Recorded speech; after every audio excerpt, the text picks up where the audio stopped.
మనతో పాటు ఇప్పుడు శ్రీకాంచారి వాళ్ళ సతీమణి ఉన్నారు. సో వాళ్ళతో తెలుసుకుందాం. ఆవిడకి ఈసారి బోనాలు ఉత్సవాలు ఎలా అనిపిస్తున్నాయో. నమస్తే, ఎలా ఉన్నారు? బాగున్నామండి. అందరికీ బోనాల శుభాకాంక్షలు. లాస్ట్ ఇయర్ జరిగినట్టే ఈరోజు బోనాలు జరిగినట్టే ఈరోజు ఘనంగా బోనాలు స్టార్ట్ అయ్యాయి. ఇంకా సేపట్లో బంగారు బోనము అండ్ బంగారు చీర బయలుదేరిపోతుంది. ఇంకో 15-20 minutes స్టార్ట్ అవుతుంది.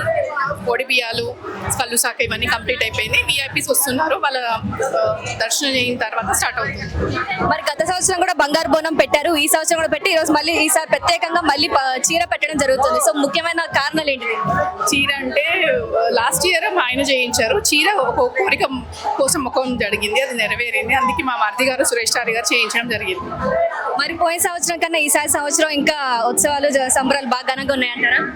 ఈసారి మీరే చెప్పాలి చూసి. ఈసారి అయితే చాలా ఘనంగా జరుగుతున్నాయి, కొంచెం హడావిడిగా ఉన్నాము.